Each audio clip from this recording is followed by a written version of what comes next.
Hello. I was trying to say hello and hello all at the same time. Hello, everyone. My name is Catherine Pay, and I want to welcome you to our discussion about the move-in plan for just a few days from now. So I am the director of the First Year Center, and tonight I'm joined by my colleague, Raven Robinson, Assistant Director of Residential Operations for the Office of Residential Life. We're excited to have you here with us tonight, and hopefully we can provide some more details about move-in so that process will go smoothly for you all. First, I want to make sure that you know how to submit questions during our webinar. So you'll notice we've given you the ability to ask questions via the Q&A feature. Some of our professional staff within the First Year Center are helping to field those questions. So you'll see many people perhaps on the screen that say First Year Center or Student Affairs. Those are all folks who work in my office to help us manage the back end of this webinar. So in addition, we also have all of the pre-submitted questions you've submitted. We're going to do our best to answer as many questions as we can over the next hour. And you will also find the answers to many of these questions on the reslife.worcester.edu website. If you are using the Q&A feature, you may see us dismiss some of the questions. Please know we are still putting that in our queue to ask. We just use the dismiss function in order to keep that Q&A panel organized for us, because a lot of the times we'll get the same question over and over again in the Q&A. And so let's go ahead and make sure you know how to use the Q&A feature. If you could just write into the Q&A where you're watching from, we're going to name a few of those places on air. And then lastly, this webinar is being recorded, so we will upload this webinar to families.worcester.edu tomorrow. And so before I pass things along to Raven, who will give you all the information I know you really want, I want to name some of the places that you all are joining us from. So we have families tuning in from California, Iowa, and Michigan, and many, many other places. So we're excited to have you here. And I'm now going to turn it over to Raven, who's going to provide an overview on what we can expect during our new and returning student move-in days. So I'll turn it over to you now, Raven.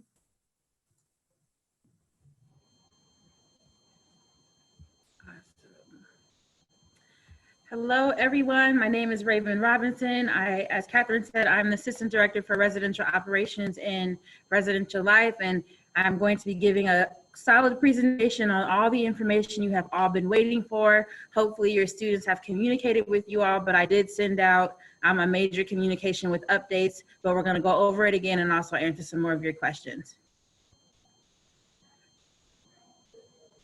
First things first, our important dates. Today is the deadline to cancel your contract should you choose to do so by 11:59 Central Time. So if you're still considering, you still have until this evening, but know that the cancellation deadline is today. This Friday, we'll be starting our first year move-in from September 4th through September 6th. Our returners will come back September 9th through the 12th, and then we will have the first day of class on the 14th. Preparing to travel to campus. Here we go.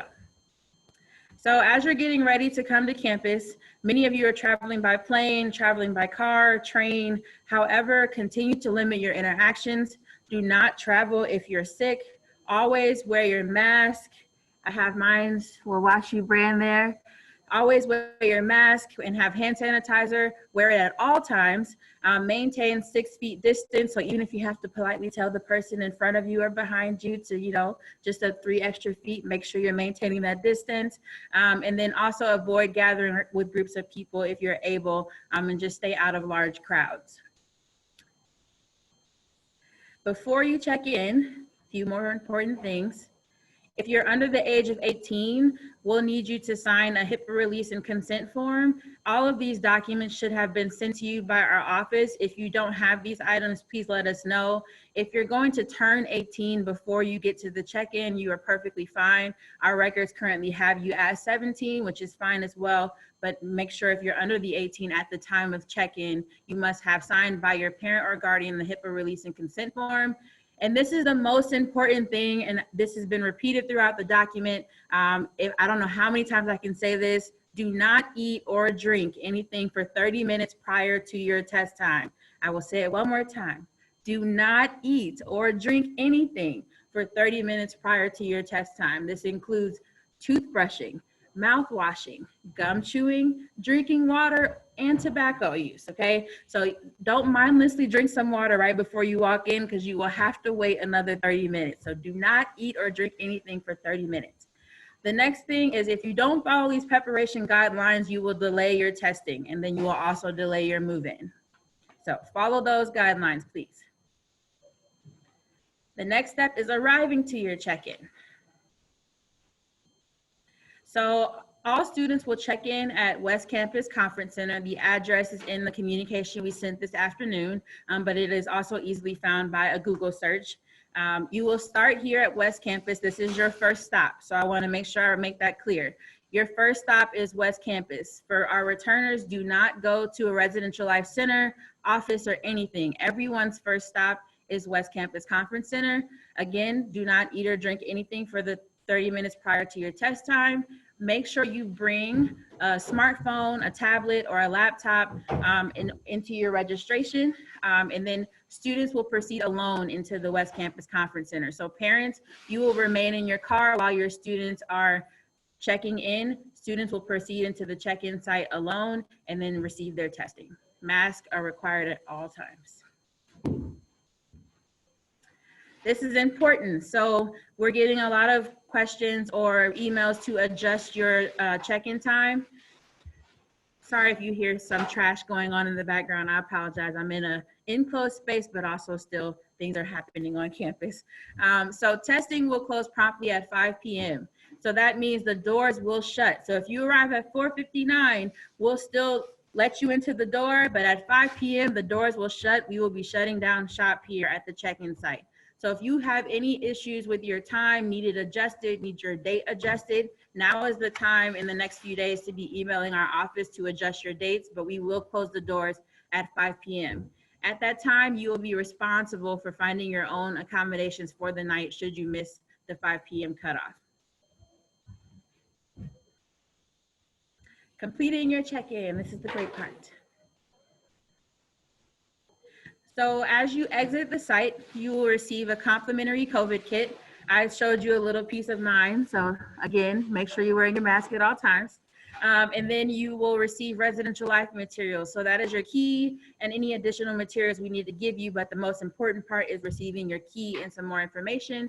You will go back to your vehicle and then you will proceed to unload. I'll cover some information about folks who are arriving by rideshare in tax season. Important, you'll be getting a wristband at your check-in, and it'll be a yellow wristband with your check-in date on it as well. We're asking that you please wear those through September 14th. It is purely so we know that you have received your test and have proceeded and have done all the check-in procedures that we needed you to do. And so should you like lose one or need another one, you can come back to our office, but at check-in, you'll receive a wristband to be worn through September 14th. Some more information, students traveling by rideshare or taxi, shuttle service will be available from West Campus Conference Center. We'll also have a luggage check for folks who are arriving by plane, taxi, however other transportation that you're getting to campus. But folks who are coming by their own vehicle transportation should just keep their belongings in their car. And then students are expected to arrive at their assigned check-in time to decrease wait time. So don't come 30 minutes early and ask us if you can get in now. If you could just help us by coming at your exact time, that'll help us out a lot in order to keep the flow moving and to decrease the wait times at the check-in site. Preparing to get here, move in, let's go, I'm excited. So as you prepare to move in, the first thing you need to remember is to complete the COVID-19 module, community pledge, and policy acknowledgement that is required upon returning to campus. So make sure you're getting that done. Bring belongings that could easily be taken with you in the event that the university should have to close suddenly. We don't want that to happen by any means, but we also want to prepare you that should we have to close, it'll be a lot easier for you to bring things that could be easily taken with you. Pack items in bins or boxes and label each with your full name, building room number, and phone number. This is important because as we're moving a lot of people in, we want to make sure we keep track of everything, and also just to make sure that you're also keeping track of your things. It's easier to move things in boxes or bins as opposed to loose items. Up to 2 additional persons will be allowed in the residence hall and room during move-in. What this means is any additional person should remain in the vehicle. We know many of you may want to say bye outside or have siblings that want to say bye to you. We ask that you do this outside, but also always only 3 people should be in the room at a time is what we're requesting. Limit your trips to the store by not venturing off campus. Many of you are picking up items when you get here. You can send parents to go pick up those things. You can order those things for later, but we are encouraging you and asking you not to venture off campus until your test results are back in. And that includes the trips to the store, dinners with family, saying hello to friends, all of that jazz. Please just stay in your room until your test results are back in.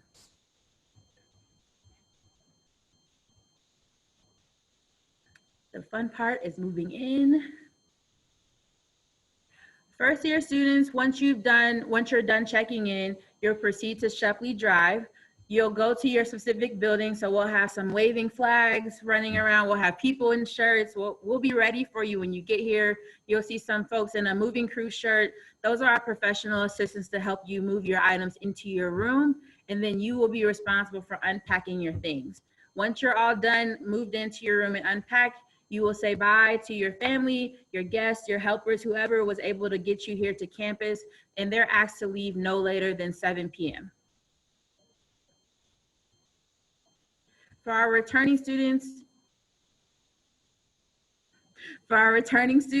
you will be arriving to your designated unloading zone. So very much outlined in the communication we sent this afternoon. Once you're unloaded, you'll unpack, and again, you'll also say bye to your family, guests, helpers, whoever was able to assist you no later than 7 p.m. So that means all of you have from the time that you are given to check in until 7 p.m. to get situated and say bye to your guests or helpers. Waiting for your results.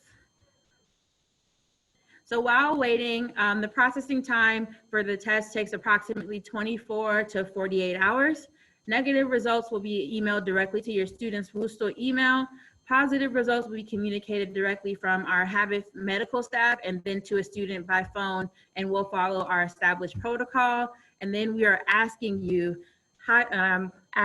all to quarantine in place while you wait. This means you are to remain in your rooms and not travel outside of the residence halls, as we mentioned, including trips to the store or dinner with family. We also know that dining is a question, and I'll address that in the next slide. So you will be able to eat while you're waiting, while you're quarantining in place. Students will have available dining in the form of grab-and-go meal options in Bears Den and Danforth University Center, which is also known as the Duck. There will be no seating available in any of these facilities. Students are encouraged to eat in their residential space. So grab-and-go will be provided through Monday, September 14th, and the Village Grab-and-Go will open on Friday, September 11th. So while you're quarantining in place and waiting for your results, we ask you to grab and go your meals very quickly. Mandatory health and safety guidelines. So you're required to commit to the following during your entirety on campus. So always wear your face covering when you're indoors, unless you live in suites and apartments and are still able to maintain 6 feet of distance between one another, and when outside and unable to maintain 6 feet of physical distance. Always physical distance at all times. Monitor your symptoms and stay at home if you're not feeling well. Your daily self-screenings will be required. And practice great hygiene by washing your hands regularly for at least 20 seconds and follow all other health recommendations as well. This will be posted all over the halls. I'll add here as well, we'll be putting up a lot of signage in the residence halls to help with our common spaces, our kitchens, our laundry. Please adhere to those policies in order to be able to share that use. We're trying to monitor it, and we know that people need to have different options to study, and we're trying to be flexible, but we also need your help as it is a community shared responsibility. So once you see those postings in the hall, please do your best to follow all the mandatory health and safety guidelines.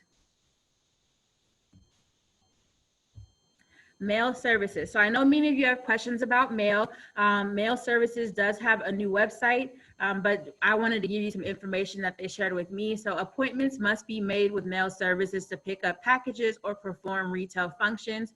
Please do not arrive early to your appointments.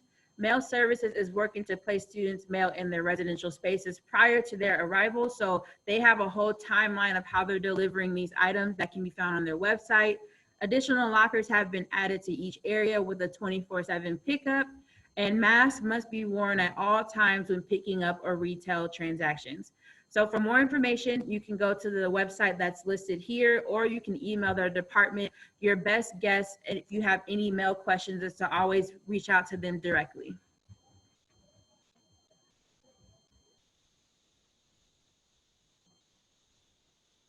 Thank you so much, Raven. I appreciate that. We're getting lots of follow-up questions, so I'm just going to dive right in, okay?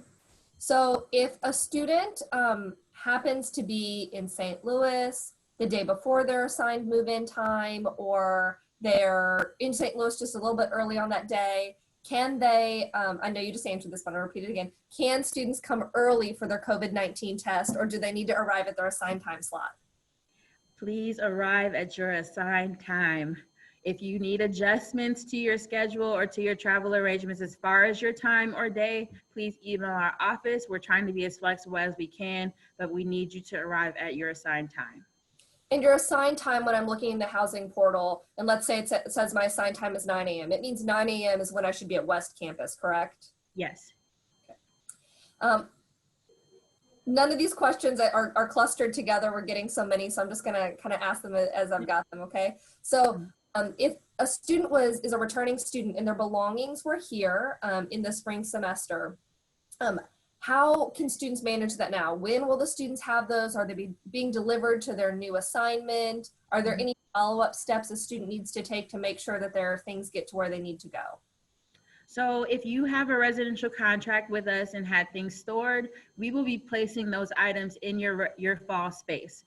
What we're asking for you all is to be patient with us. As you know, there have been many moving parts this summer. And so while we had hoped to get it to you right at your arrival, our goal is to make sure it's to you by the first day of class. And so it will be delivered to your fall space should you have items stored with us. You mentioned that we're hoping that students pack all of their items in boxes and bins labeled with first name, last name, a cell phone number, building name, room number, to make sure that things end up where they're supposed to. We had a lot of students who are going to be flying on planes. They're wondering if their items can be in suitcases and those can be labeled, or perhaps if they have like a rolling duffel bag, is that acceptable as well? That is absolutely acceptable. We just want everything to be nice and condensed and not like on hangers and pulling things out of cars. We need everything to be nice and solid. So that'll help us out. That is perfectly acceptable. I think what we're trying to avoid is like the loose sock in your trunk. Yes. Right? Sometimes at move-in day, I have packed that way perhaps before, and it's probably not the most conducive for speedy move-in, right? Yes. Going back to the COVID tests we're asking our residential students to take, do we know how long those test results take to get back? And then you had mentioned we're asking students not to leave campus while they're waiting for those tests, but what does that really mean? While I can't leave, can I really not leave campus? Like, can I run to Walmart? Can I go get something to eat? How long am I going to be in my room? So the test results will take 24 to 48 hours for everyone. And so what it means to quarantine in place is, I mentioned it briefly in the presentation, please remain in your room. No trips to the store, no dinners with the family. I know you all want to say bye, and we completely understand. But we encourage you all to try to maybe have those engagements with your family before you come to campus so you can quarantine in place appropriately. And that means you should not be leaving your room unless you are grabbing and going meal options that are available in Bears Den and in the Duck. That is as clear as I can try to be. I know there are a lot of moving parts with you all, and I know everybody's situation is different, but we are asking you all to abide by this so we can make sure your results come back in, and then we can proceed with next steps. And if I receive a negative test result, then can I run to Target if I need to? Absolutely. If unfortunately I have a positive test result, what would those next steps be? Who's calling me? Is it Habits Health and Wellness? Like where am I moving to? Because I probably need to go to quarantine or isolation housing. So at this time, I can't give all the details around how quarantine and isolation housing will be happening, but what I do know is Habif will be the one contacting the students by phone in order to proceed with next follow-up steps. To reassure everyone, we are like ironing out this process to a T. We understand that it is a huge concern for folks, and so we're taking it very seriously, and have a lot of staff dedicated to making sure this goes smoothly. So more information should be being shared, but just know that though I can't share it at this time, it is a very ironed out process. And so we are working diligently to make sure it's as smooth as possible.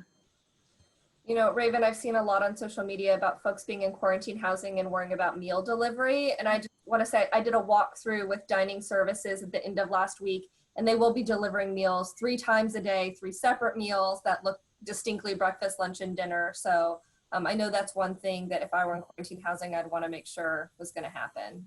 Food is definitely still happening. On another food-related question, are the guests of our students, so parent and family members or the supporters they're bringing with them for move-in, are those 2 folks able to also eat on campus? And where can they eat since the dining facilities are all grab and go? I assume it's probably in the student's room or outside. Is that correct? Yes, I'm going to go with that, yes. Do we have a GPS address for West Campus that we could share with this group? Yes, we could share with this group. It is also, I put the linked address and the typed out address in the move-in communication that we shared. It is also on the website, the move-in page website as well. But I will make sure to share with the First Year Center following this so folks can make sure they have that for sure. Great. We'll make sure someone from our office puts that in the chat during this webinar.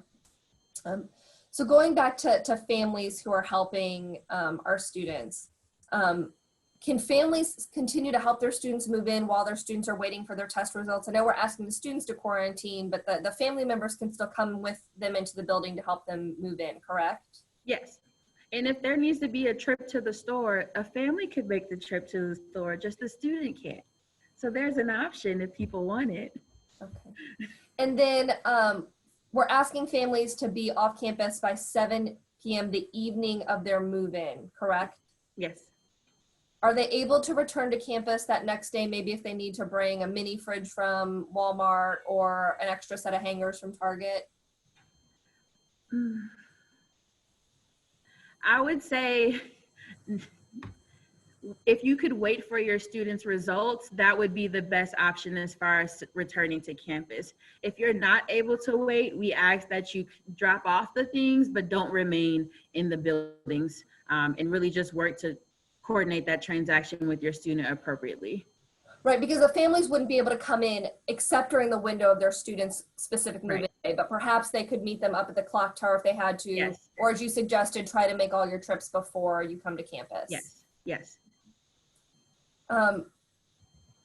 So I know many people on this call are asking what's happening to all the extra furniture in the rooms. If, you know, I was assigned what used to be a triple and it's now a single, do I get to keep those extra beds and turn them into a makeshift couch?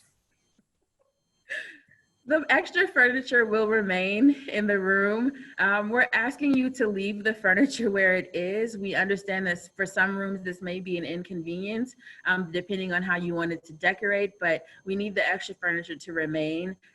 I can't stop you from, you know, making your own like little thing, but we're asking for it to remain where it is, and also at the end of the school year for it to be back in its place. I'll say that. Oh, I meant like just sit on the extra bed like it's a couch. Oh, okay, yeah. Sitting on the extra bed, that's perfectly fine. I know some folks are probably gonna, you know, get creative, but just leave the furniture where it is. That's what we're asking, please. Sure. So I know in the past there have been restrictions regarding things like U-Hauls or RVs or mini trailers. Do those restrictions remain in place for this move-in? Yes, they do. So we're asking students and their families to only come in a regular vehicle and not bringing something that's got like an attached trailer or is like an RV vehicle. Yes. What if I have 2 or 3 students who attend Washington University and I already rented a trailer? If you already rented a trailer, if you could readjust, that would be great. But what we probably will do for you when you arrive to campus is figure out another location for you to have to park and unload your vehicle. But just know that that won't come with assistance. You would have to bring those items to campus on your own. So we will work that out should that happen when you come, but just know that that is the caveat. Probably from one of the flat surface lots, because the issue is a lot of our roads are actually fire lanes and Yes, parking garages. very narrow. Yeah. So I know that an email went earlier today, and I believe it went directly to students. And you and I discussed we're going to send that to families tomorrow to pull a list. So this may be in that email. I haven't had a chance to see it. What kind of instructions are in there regarding the address for where someone needs to drive, where to park, etc.? Is that on your website yet, or is that in the email that we'll share with families tomorrow? Since students have it now, but I think some of the families are looking for it too.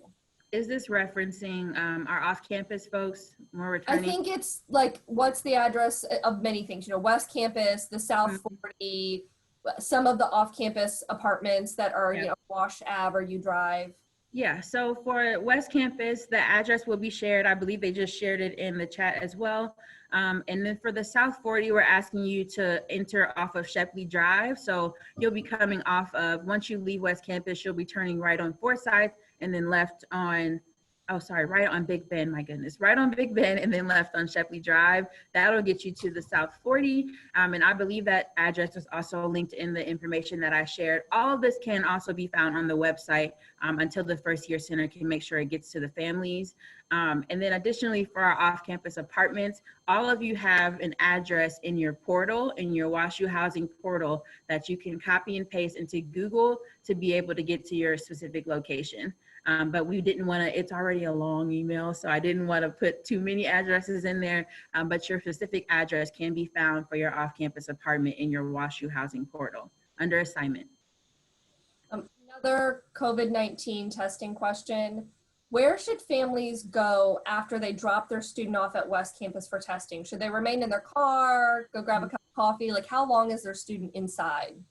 So students will be inside for approximately 20 minutes, and parents they can wait in the lot while their students are getting their test done. So you'll pull in, you'll park, your student will get out of the car and you can remain right there. We're not asking you to go any other place. You can wait right there for your student to come back out and then proceed on to unloading. If you want to get coffee while you wait, you can. Colleen's is right next door, so you can do that, but you can wait in the lot as well. Colleen's Cookies does have good coffee and a great grab and go option. So there's a note in all of the residential life communications asking students to be thoughtful about the number of belongings they bring to campus in case that the university should have to close suddenly, which is obviously something we're trying to avoid. We're hopeful that all of these plans and safety protocols and testing strategies will ensure that our students can remain here all semester. But can you clarify what maybe those basic belongings include? Obviously, like clothes and school supplies, but is it okay to bring a mini fridge? Should I leave that futon at home? What are our hopes for what that will look like? Yes, so yes, obviously like the basics and the clothes. We know folks like want to have couches and, you know, the futons and the refrigerators. We're not telling you can't bring those things, but we are asking you to be considerate about if we do have to close the university, will you be able to get those things in storage on your own? And so, because we've gotten a few questions around folks wanting to leave things in the room while the university figures out what's happening. We won't be able to store your items in fall spaces. We won't be able to provide the storage. So we need folks to just be considerate with what you're bringing and know that if we do close, you'll have to provide storage for yourself to figure out where those things should go. We won't be able to hold them. Okay, thank you. So following up with that, we don't have storage available for students either if we close suddenly or at the end of the semester, correct? Yes. Thinking specifically about mini fridges, which residence halls or apartments have fridges and which ones would not? So all of our apartments come with an apartment kitchen. and those will have fridges. No residence halls on the South 40 and like suites will have fridges, so you will have to bring your own like mini fridge. U Trucking, I believe, has a system where you can rent a fridge through their services, but we will not be providing mini fridges for folks, but our apartments will have fridges in their kitchens. So if you're in a residence hall and you want a fridge, you can either purchase and bring your own, or you can rent from U Trucking, and we'll put information in the chat about U Trucking so that students who are interested can explore that service. Raven, when you were explaining the process and going through the PowerPoint, you mentioned that students cannot change their move-in date, but if they need to adjust their time, they should email reslife@worcester.edu, correct? Yes, yes, yes. And I know that ResLife is getting literally thousands of emails a day. How long is it taking folks to get back to? I know it's not like 20 minutes. Is it like a couple business days? I just want people to be able to kind of manage expectations. Yeah, so we're trying to do a 24-hour turnaround. Sometimes we're able to do same day. It really does depend on the length of questions in the email. So if you have a lot of questions, that may take us a little bit longer to get back to you. But if you're able to kind of send us a quick question, we do our best to try to do a 24 to 48-hour turnaround business days wise. But we also know that move-in is Friday, so we've been kind of burning the midnight oil trying to get people responses. So just bear with us, but we are trying to do 24 to 48 hours. And I know that when someone's requesting a move-in time change, it's best for the student to email from their @worcester.edu account. Is it also helpful if they include their student ID number? Yes, they can include that, but as long as they send it from their Worcester, we're able to easily make that change happen. Yeah. This is more of a statement. Transfer students, some of you I know were maybe assigned a move-in date for the weekend of September 11th when our upper division students are coming back. If you would like to be on campus for Bare Beginnings Fall Welcome, you should have received communication from Dakota Scarlett in the First Year Center about that process. And so please reach out directly to Dakota so he can assist you with those next steps. Raven, I know students who are under the age of 18 need a parent or guardian to sign something for them to get their COVID-19 test. Is this a different form than the HIPAA waiver that is called the WashU's Authorization for Use and Disclosure of Protected Health Information that someone might turn into HABIF? Are those different, and would someone need to go to HABIF for that really long form name I just mentioned? I actually don't know the answer to that one, if they're different or the same. So since you don't know what they are, I'm guessing they're probably different forms. And so yeah. If you got something directly from HABIF, you should probably take that directly to HABIF. But the under 18 COVID consent form, that was sent to students under the age of 18 directly, correct? Yes, yes. So if you're a parent or family member looking for that form, please ask your student and they can give that to you so you can have it signed and ready for them to get their COVID-19 test at move-in. When we are asking students to remain in their rooms while waiting for their COVID-19 test results, does that mean stay in their individual room, or can they be in their greater suite? I would say stay in your individual room at this time until all of your suite members have returned their test results, just so you can avoid kind of mixing in anything. Wait for your results. Try to schedule, when you're going to leave to get your meals together. But it is just wait for your results in order to be kind of in the common space area. Okay, thank you. We've got some families of first-year students asking if they can move in without the support of movers. Is that an option available to them? Can you repeat that question for me? So for our students who are first-year students, if they don't want to use the professional mover assistance, can they move on their belongings on their own? Yes, that's fine. They are there to help you with whatever you need on that day. If you don't feel as though you may need that assistance, that is perfectly fine. Great. And then for students who are using a shared space, such as a bathroom, how are those cleaned? Are common bathrooms being cleaned? Are the ones within suites being cleaned? I know that service the university usually provides, but have those expectations changed because of COVID?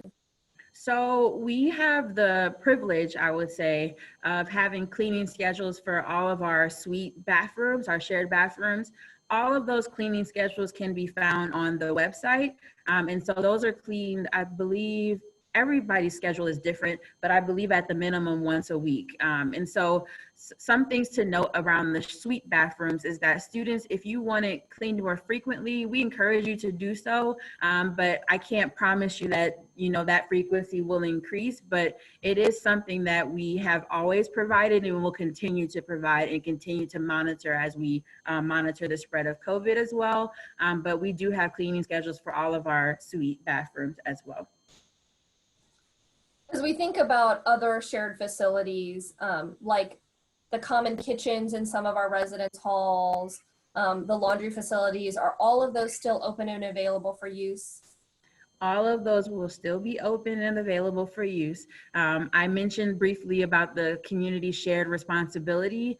All of them will still have signage around occupancy, around how to use the space and share the space with others in light of COVID. So we just ask people to continue to be mindful of how you're sharing these spaces. There'll be signage on all the seating about spacing and maintaining physical distance. So yes, they'll still be available for use, but we just ask folks to follow the policy. Great, thank you. I'm seeing questions about grab and go dining. And I wanted to let everyone know that diningservices.worcester.edu, and we're going to put that link in the chat, is going to update with their grab and go hours, as well as they'll have a daily menu. We're not doing made for order food at this time in order to make sure that it's a speedy process to go through Bears Den and the Duck. And so you'll still use your meal plan for your meal points or Bear Bucks in order to make those purchases. If you are families looking to eat on campus during your students' move-in time, we've gone cashless for this semester, and so we're asking that you either use your students' meal points, Bear Bucks, or pay with a credit card or a debit card at this time. I'm also seeing some questions from first-year students asking about the schedule for Bear Beginnings Fall Welcome. That's going to be available a little bit later this week, and we will send directly to you via email. Someone asked about the PPE being provided to students, and I actually grabbed one of the COVID care kits so I can show. Raven showed a mask from it. You're going to hear me open this bag. It's a fresh one. But inside of each bag, so every student at WashU, whether or not they're residential, if they're undergraduate or graduate, is going to get a WashU branded cloth face covering. There's a bottle of hand sanitizer, and then we've got a thermometer in there as well, because we're asking folks to take their daily temperature as part of their screening. And then also in here are those 4 protocols for public health we're asking people to follow: physically distance, wear a cloth face covering, screen for symptoms, and then to practice personal hygiene, which really means please wash your hands a lot. But then on the back, it's got information from Habit Health and Wellness. I know y'all can't read this on the screen, but this gives their hours. It talks about things to look for when you're screening, and then explains who to call and when if you have any concerns about your own health or someone else's. And so every student, when they go through the COVID-19 testing process and check in at West Campus, will leave with one of these kits. I think that's probably how Raven got her really cool mask. So I know some of the other questions on here, Raven, you might not be able to answer, but I'm going to go through real quick. Some people are asking about the flu vaccines. WashU has not yet received all of the vaccines we have ordered, but as soon as they're available, we will be distributing those free to all of our students, faculty, and staff. And this year we are requiring everyone to have a flu vaccine unless they have a medical or a religious exemption, the same way we do for our other vaccines like MMRV or meningitis, et cetera. And so more details on that to be available very, very soon, but those will be free to all of our students. Looking at other questions, we've got, so students were given like a move-in time window. Can they arrive to West Campus at any point in that window, or should they come at the beginning? We're encouraging you to try to arrive at the beginning, but I know some folks may arrive at like 4:15 or 4:30, but if you're able to arrive within your window, that is great. Please arrive within your window or at the top. You know, in a typical move-in, we use kind of like the stop, drop, and roll, where someone drives their car up to right outside the residence hall, one person hops out with the stuff, and then that person, the driver moves it along. Is that what we're still expecting? And then once that driver parked their car, could they come into the residence hall with their student? How's that going to work? Yes, once you park your car, you're able to come in and continue to help your student. We outline the parking in the move-in communication, but just so I can reiterate it here, just note that you can park on the South 40 in the Shepley garage or in the Wallace garage. And then also for the returning folks, you will park in Snowway garage and then utilize off-street parking if you're in some of our off-campus apartments. Sure. Students who maybe get a refrigerator from you trucking, is that delivered directly to their room? Do they coordinate that with you trucking? Do you know? I believe so. We have a partnership with U-Trucking, so I believe that U-Trucking is coordinating deliveries for anything ordered through their system, through their service. Okay. We'll find out a clarification on that as well. The water fountains in our residence halls, or rather, I guess the water bottle refilling stations, are those still available this semester? I do not know at this time. I want to say you will know as soon as you get here if they are taken offline, but I haven't been told that one yet. So I can actually answer. My office is in a residence hall. They are open. Okay, great. The water bottle filling part is, but we're asking people not to drink out of the button. I don't know how to explain this, folks. You can fill your cup, not drink directly out of it, if that makes sense. So the part where you fill your cup is open, but we don't want you to drink directly out of it. That was probably a terrible explanation. I'm sorry. A couple more questions we have about dining that I'm going to answer. Folks are asking if you have a dietary restriction or if you're kosher, how are your meals going to be prepared to accommodate your dietary restrictions? So if students have one of the 7 major allergens, we're asking you to go directly to Bearsden for all of your meals because they've opened up a dedicated station to avoid those 7 allergens, and they'll prepare something specific for you. Whereas like, I'm just gonna, walk through the line and pick up a prepared meal. If you are a student who eats kosher, we're also asking you to go eat in Bearsden because the kosher station will open, and we're working very closely with Hillel Chabad and some local caterers to ensure that we have meals available over Shabbat, which is not something we've always been able to provide in the past. So more information from dining services on both of those really soon. But if you have a unique need, we do recommend you go to Bearsden. For student IDs, so mostly this is probably for our new students. When they check in to their residence halls, do they get their student ID card at that time? Yes, when you check in at the check-in site at West Campus, you will receive your student ID and your room key, yes. And if I didn't pre-submit my ID photo, can I still do that? You should do that ASAP, but if you haven't, by the time you get to campus, we'll have offices open and services available for you to get an ID, but we encourage you to get that done as soon as possible so it makes your check-in experience much more smooth. Because I can't get into the building without my ID, correct? Exactly. Yeah, okay. So if you haven't filled that out or sent in a photo, please do so right away. And you just email that to the campus card office and we'll put that in the chat as well. Raven, back to testing. You mentioned that results would be available in 24 to 48 hours, but the email said 4 to 24 hours. So are we hopeful that the results are going to come back sooner than 24 hours? I will be honest, that is my error. I'm so sorry. My eyes have seen a lot of things, you all, so I'm so sorry. But it is 4 to 24 hours. Please follow the communication that I sent in the email. It is 4 to 24 hours, so that is my error. I think that we're asking you to read tiny print at the end of the day, so I'm sorry about that, Raven. When after unloading belongings, where should students or family members move their vehicles? Is that garages? Will there be signage or people directing them? So there will be signage for long-term parking, but parking will be available on first year move-in in the Shepley garage and in Wallace garage. There's plenty of parking there. Again, we're still asking folks to be gone by 7 p.m. or depart campus no later than 7 p.m. And then for our returning students on the north side, so that's the Village, La Pata, Village East, you will be parking in Snowway garage for your long-term. And then folks who are in off-campus apartments, you will be utilizing off-street parking or the parking available at your assignment, but still asking folks to please depart by 7 p.m. Can someone bring multiple vehicles? I think this question is related to, like, if I'm a junior or senior and I have my own car and my family is driving their own car so they can leave, can we have 2 cars on campus at the same time? Yes, that's fine. That's fine. And when, do you know the first date that someone needs a parking pass? Is it the first day of classes? I believe you're referring to parking passes in general. So parking and transportation will be the best person to give that information. Usually they release a date on when the parking passes are available for pickup or however the delivery system is working this year. But parking and transportation will be the best person to ask questions around when you will pick up your pass. Great. We're asking students to physically distance from one another and wear a mask. Does that include with the people I live with?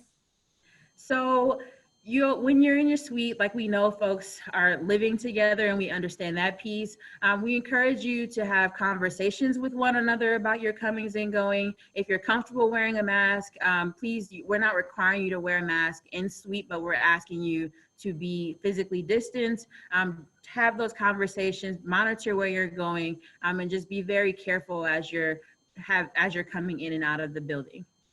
Okay.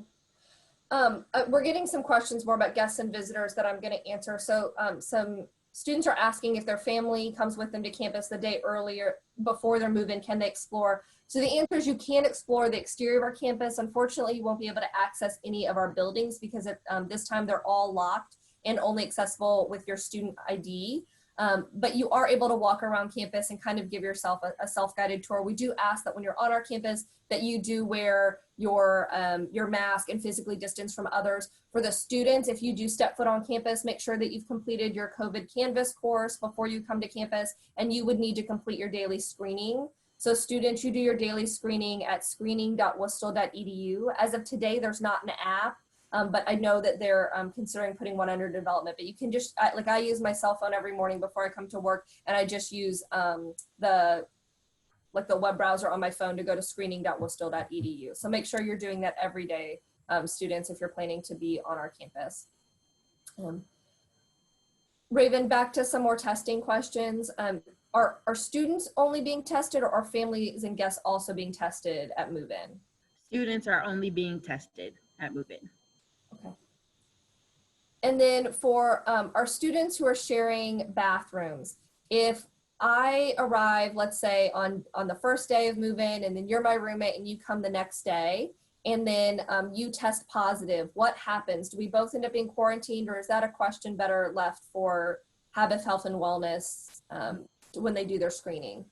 That is a question better left for Habit Health and Wellness. When you do your screening, they will ask you some particular questions and work with you directly to figure out what are the best next steps. Okay. Are there going to be restrictions about students leaving the residence halls after they receive a negative test result? Or once I receive my negative test result, am I allowed to come and go as long as I continue to follow those public health guidelines? Yes, as long as you continue to follow the public health guidelines, the policy set in place by the residence hall, you are free to come and go. Will students who have residential life contracts but are assigned to some of our off-campus properties be able to utilize Bears Den, the Duck, and the Village for dining? Yes, absolutely. This is a little bit longer question. So from a family, we recognize that stored items from the spring may take some time to arrive to their place of residence. What steps should a student take should they have missing items after 14 days from the start of school? So many of you hopefully you received communication from Handled, the company that we are working with. Should you have missing items, please follow up with them first. If you're not able to figure out what to do in those next steps, please email our office as well, and we'll work with you directly to make sure that we either reunite you with your belongings or figure out the best next steps in order to support you.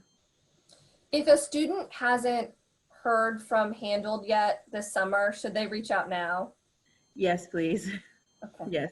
So everyone should have heard from Handled. Everyone should have. And if you haven't, please try to reach out to them again. But also, we are always here. And so reach out to us as well, and we will connect you and do our best to make sure we're supporting you appropriately. But we're encouraging folks to reach out to them first. If you're not hearing back, that is something we absolutely need to hear. So just let us know, and we'll be making sure to follow up and get you to the next steps. Are bed risers available for students, or do the beds raise and lower as is? Bed risers will have to be provided by the student if they want to buy their own bed risers, but we will have flexibility to raise beds in some of our halls. And so if you have that request, there'll be posters on the residence hall's walls when you arrive about how to submit that request, and that'll be followed up by our maintenance staff. So just bear with us on your move-in day, but know that if you put the request in, it will get done. I believe that the students who have that extra long twins, like those beds raise pretty high, and you can stick Yes. a standard set of plastic doors underneath them, correct? Yeah, you can, yes. So I wouldn't need a bed raiser if I were Getting your bed raised, long yes. twin. Okay. I know we talked about storage before, but I just want to clarify. Is there storage space for students over winter break, or do their belongings remain in their room? So belongings do not remain in the, there is no storage over the winter break. I can't say that piece. As far as how we're handling winter break, what I'll ask is that folks are patient with us. More information about the spring and housing for the spring will be available in November. Typically, what I can say is that if we were having a traditional spring semester, absolutely your items would remain in your room over the winter break and you would return in the spring. As we continue to monitor COVID, we will continue to make sure students are updated around what our housing plans in the spring are. So we just ask you to stay alert on your emails and communicative, and we will do our best to make sure everyone is updated around what's happening in the spring. We have a bunch of questions about habit, health, and wellness that I think I know the answers to, so I'm going to answer them for you, Raven, and you correct me if I'm wrong. So we're getting questions about, particularly from families, if they have a student over the age of 18 and they're interested in a HIPAA form. So at Washington University, we prefer to work directly with our students who are 18 and over, particularly for medical care, because it allows them to be cared for quickly and without consultation. However, we know that there are times when families should be involved in those decisions. And so there are a couple of options. Obviously, a student is always able to loop their family into their current medical situation, which for many of our students includes taking their cell phone and putting it on speakerphone when they're talking with the physician. I know that I did this when I was in college once, asking my parents a question about strep throat. But also, if you do want to have, if a student wants to give their if a student wants to give their family member access to their medical records, they can do so by signing a HIPAA waiver in person at Habit Health and Wellness, and those expire every 6 months. So a student would need to sign one basically every semester. So students, if you're interested in sharing your medical information with your families, please reach out to Habit Health and Wellness directly about that process. I know some people are specifically asking about medical power of attorney, et cetera. Those are not things that Washington University provides guidance on, nor do we store those documents. So instead, what we would recommend you do is reach out to a lawyer in the state of Missouri. I happen to know that to have a medical power of attorney in Missouri, you have to have it notarized. Missouri loves notaries. You also have to have a notary to send in an absentee ballot. And so if you want to work with a local attorney, they can help you with that documentation. And then your student and the family member would want to keep it the same way that I would want to keep a medical power of attorney at home for my spouse and my child if I were wanting to have access to those documents, because you'd likely give those to whatever medical provider you were working with at the time, which might be a local hospital. COVID care is available to all of our students, including those who are not using Washington University's health insurance. So we are providing quarantine and isolation housing for all of our students, our residential students, our non-residential students, our graduate and professional students. Habit Health and Wellness is also providing COVID care for those students as well. So regardless of which form of health insurance you carry, we will provide you with those services as long as you are a Washington University student. Some other questions are specifically about testing, and what I will say is that to our undergraduate students and families, they received an email earlier today from Provost Winland and Interim Vice Chancellor Rob Wild with information about the university's updated testing protocols, including that we're going to be testing all of our students, not just our residential ones, and that we're going to be retesting folks every 2 weeks. And so I would encourage you to review that email and to visit the covid19.worcester.edu website for more details, because that email explains it so much better than I do. If a student does test positive, you will receive a phone call. You get an email if you test negative, you receive a phone call if you test positive. I did the saliva test a couple weeks ago, and I got an email. I was getting a little nervous because I was like at the end of that 24-hour window, probably like you all would be feeling. I was like, oh my gosh, I'm gonna get a phone call. I got an email. It was great. For our students who may be test positive and end up in quarantine and isolation housing, we are asking that your families do not drop off items to you because you are in quarantine and isolation housing. So you cannot leave your quarantine or isolation housing. Instead, we will drop 3 meals off to you every day outside your door. And so I promise it's 3 meals, 3 distinct meals of breakfast, lunch, and dinner. There are also some snacks in there, but we're asking families not to come because your student wouldn't be able to leave the building and you wouldn't be able to enter the building. And then it looks like I've got one more question. Oh, if a student who tests positive and is moved into isolation and quarantine housing, where is that housing, Raven? Are those residential life facilities? Are those hotels? Where are we sending folks? Those are residential life facilities that they will be housed in. And more information will be shared about that in their follow-up protocols, but they will be housed in residential life facilities, also coordinated by our office with some other campus partners as well. So very hands-on approach to how we're handling quarantine and isolation. Great. Someone is asking if there are any in-person components of Bare Beginnings Fall Welcome, and the answer is there are not. We had originally planned for some small group sessions, and those have been canceled based on the recommendations of our infectious disease experts and what are currently some event hosting guidelines that are in place in St. Louis County. And so we're not hosting any in-person events for those 2 reasons at this time. And then the last thing, I know there are lots of questions in here about mailing belongings to campus, and we will provide more information about that tomorrow on the Res Life website, on the New Students website, and on the Families website. I just want to make sure that we clarify with mail services about the MSC numbers that a lot of you are asking. And so I apologize I don't have the answer right now, but we'll get that to you tomorrow. And Raven, it looks like I have one last question for you. Are students able to have wow, I just tried to say 2 words together. Are students able to have guests and visitors in their rooms after they receive a negative test? So you will see this in our updated guest policy, but we are asking students not to have guests or visitors in their personal spaces, especially guests and visitors from other halls. And so you can, mingle outside. We encourage that. We encourage more outside of the hall engagement, especially while the weather is nice. But we are asking folks not to have any guests or visitors in the residence halls and in their personal spaces. And students will only have access to the residence hall where they live this semester, Is that correct? Yes. Yeah. You mentioned about the weather being nice, but I will also note there are 3 giant tents, and they're called tents, but they look like buildings to me. They have floors and walls and HVAC and Wi-Fi, and there are 3 of those on campus for people to be able to be outside of their rooms, and they have those Zoom cubbies in them for folks to be able to take class from them, to eat meals, etc. And so I know that those are also available. So we covered a lot. Thank you so much, Raven. Thank you for letting me answer some questions at the end, even though I wasn't supposed to. So thank you everyone so much. Raven, thank you for the information you shared. We are going to take that presentation that you gave today and make sure that it ends up on our website so that people can review it on their own later. We encourage students for you to review the email that you received from Residential Life earlier today, and for families, we'll send that to you tomorrow as well. So Raven, again, thank you for speaking with us tonight and sharing important information about our move-in plans.